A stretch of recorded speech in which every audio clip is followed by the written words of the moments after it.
Perkenalkan, saya Winnie Olivia Simamora dari kelas 10 MIPA 8. Sekarang saya akan menjelaskan tentang sejarah, peraturan, dan teknik dalam permainan badminton atau bulu tangkis. Pertama yang akan saya jelaskan yaitu tentang sejarah badminton atau bulu tangkis. Banyak pendapat yang mengatakan kalau permainan tersebut sudah ada sejak zaman Mesir kuno, yaitu sekitar 2000 tahun yang lalu. Ada pula yang berpendapat bahwa bulu tangkis sebenarnya berasal dari Tiongkok. Zaman dulu, orang-orang Tiongkok punya permainan bernama jianzi. Aturan mainnya mirip seperti bulu tangkis, yaitu menjaga agar kok tidak jatuh ke tanah. Permainan serupa juga sudah berkembang di Inggris, dengan nama battledore dan shuttlecock. Peraturannya adalah pemain harus menjaga kok agar tidak jatuh dan tetap di udara dengan cara memukulnya selama mungkin. Bulu tangkis modern konon merupakan hasil improvisasi dari permainan tersebut. Zaman dulu, bangsawan pemilik istana badminton house mengadakan pertandingan battledore dan shuttlecock yang sedikit dimodifikasi, yaitu memakai tali untuk membatasi tengah lapangan. Permainan ini kemudian berkembang pesat sejak tahun 1850-an dan orang-orang mulai menyebutnya sebagai badminton. Jadi, badminton sendiri sebenarnya merujuk pada nama istana Inggris yang mengadakan pertandingan kala itu. Badminton mulai masuk ke Indonesia pada zaman penjajahan sekitar tahun 1930. Akan tetapi, olahraga ini baru bisa berkembang di tahun 1947 atau setelah Indonesia merdeka. Sejak saat itu, perkembangan badminton pun cukup pesat dan para atlet mulai bermunculan. Di tahun 1951, terbentuklah PBSI atau Persatuan Bulu Tangkis Seluruh Indonesia yang menaungi aktivitas badminton di dalam negeri. Sampai sekarang, badminton jadi salah satu olahraga kebanggaan Indonesia karena mampu bersaing dengan atlet-atlet mancanegara. Kedua, peraturan bulu tangkis. Permainan bulu tangkis memiliki sejumlah peraturan yang harus dipatuhi oleh semua pemain.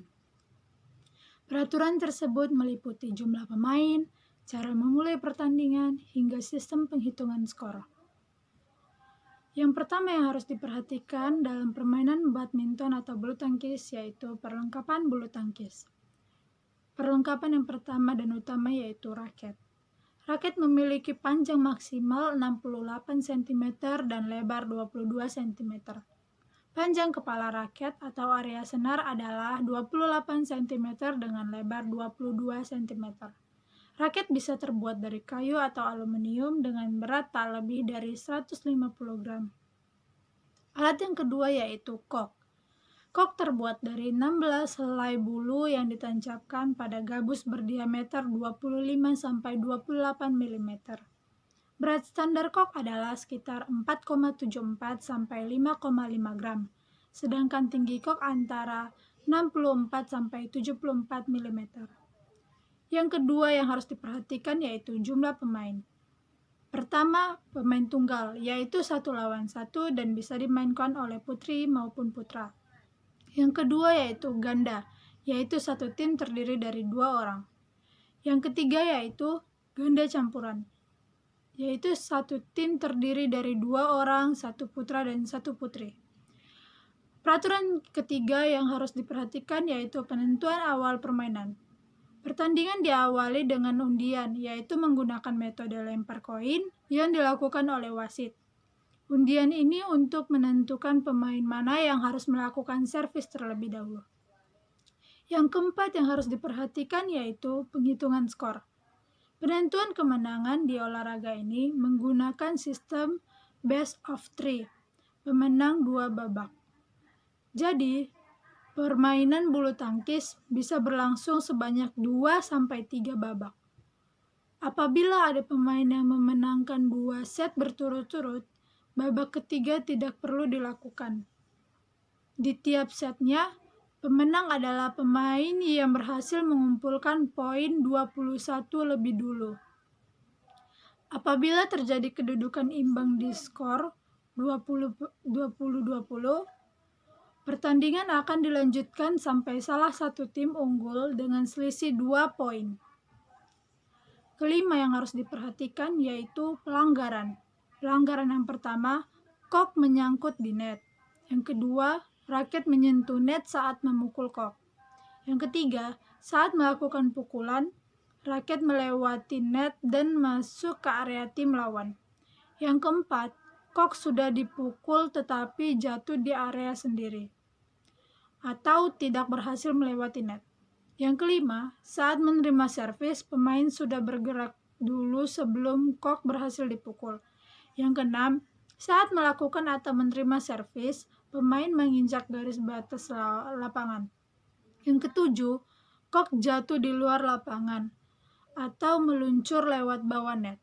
Yang kedelapan, kok dipukul 2 kali baik oleh satu maupun 2 pemain dalam satu tim. Yang kesembilan, pemain sengaja mengulur-ulur waktu pertandingan. Yang kesepuluh, pemain secara sengaja melakukan hal mengganggu tim lawan. Yang ketiga, sekarang saya akan menjelaskan tentang teknik dasar bulu tangkis. Teknik dasar bulu tangkis sama halnya dengan olahraga lainnya. Bulu tangkis juga harus dimainkan dengan teknik-teknik tertentu. Pemain bulu tangkis harus menguasai sejumlah teknik dasar, mulai dari cara memegang raket hingga melakukan pukulan. Yang pertama yaitu cara memegang raket. Walaupun terlihat sepele, pemain harus bisa memegang raket dengan benar. Tujuannya agar raket tidak gampang terlepas dan bisa dikendalikan dengan mudah. Memegang raket dengan benar juga bisa menghasilkan tenaga yang kuat, sehingga pukulannya pun bisa sempurna. Teknik memegang raket sebagai berikut. Teknik yang pertama yaitu teknik forehand. Teknik ini sama seperti ketika Anda memegang benda pada umumnya. Tangan harus menggenggam pegangan raket, sedangkan telunjuk dan ibu jari membentuk sudut atau huruf V. Teknik yang kedua yaitu teknik backhand. Hampir sama seperti teknik forehand. Hanya saja, posisi ibu jari tidak bertemu dengan ujung jari lainnya, melainkan disejajarkan dengan pegangan raket sehingga mendekati telunjuk. Yang kedua, posisi badan atau sikap berdiri. Sikap berdiri dalam olahraga ini membutuhkan keseimbangan. Dalam hal ini, pemain tidak hanya berdiri, tetapi juga harus dalam posisi siap bermain. Sikap berdiri dalam bulu tangkis. Yang pertama yaitu badan bertumpu pada kedua kaki. Yang kedua, kaki dibuka selebar bahu dan agak ditekuk. Bisa juga salah satu kaki ke depan dan yang lainnya sedikit ke belakang. Yang ketiga, tangan agak diangkat dan ditekuk sehingga raket sejajar dengan dada atau kepala. 3. Kerja kaki. Bulu tangkis menuntut para pemainnya untuk bergerak dengan lincah dan cepat.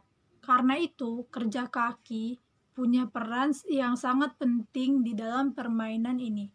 Kaki tidak hanya untuk memposisikan badan, tetapi juga jadi tumpuan sekaligus pusat keseimbangan tubuh.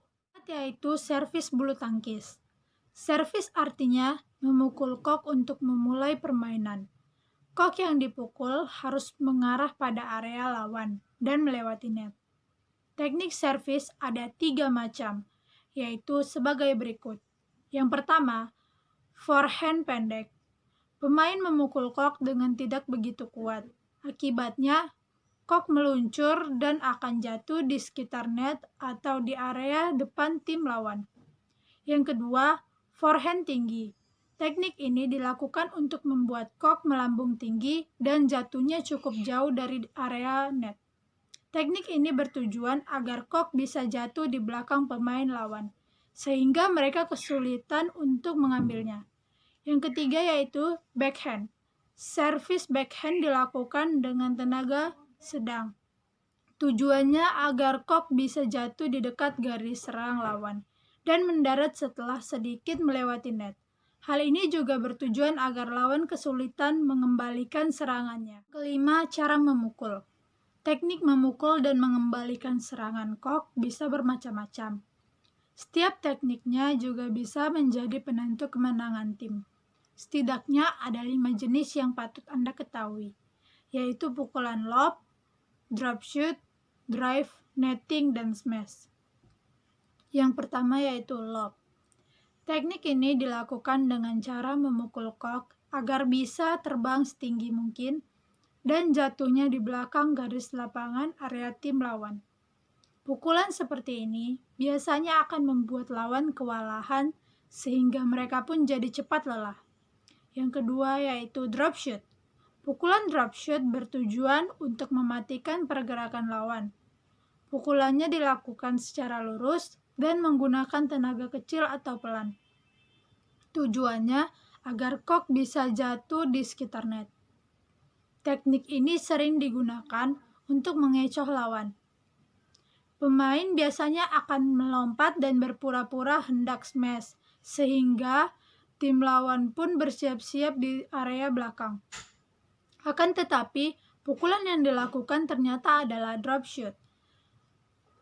Justru jatuh di dekat net. Yang ketiga yaitu drive. Drive adalah jenis pukulan yang mendatar. Arah pukulannya bisa lurus atau menyilang untuk menyasar sisi samping tim lawan. Teknik ini biasanya dilakukan untuk menyerang maupun mengembalikan serangan dengan cepat. Yang keempat yaitu netting. Sesuai namanya, ini adalah jenis pukulan yang bertujuan agar kok jatuh tepat di net setelah berhasil melewatinya. Pukulan netting ini cukup sulit dilakukan karena butuh akurasi yang tinggi. Bila berhasil, tim lawan akan kesulitan mengembalikan serangan. Yang kelima, smash. Smash adalah jenis pukulan yang bertujuan untuk menyerang sekaligus mematikan gerakan lawan. Pukulannya sendiri sangat keras dan menukik ke bawah. Untuk melakukan smash, pemain harus memukul kok dengan sekuat tenaga. Tujuannya agar kok bisa melaju cepat dan lawan tidak sempat untuk mengembalikan serangannya. Smash juga biasanya dilakukan dengan cara melompat untuk menghasilkan serangan yang cepat, kuat, dan arahnya menukik tajam ke bawah lapangan. Cukup sekian yang bisa saya jelaskan tentang permainan badminton atau bulu tangkis. Jika ada kesalahan kata, mohon dimaafkan. Terima kasih.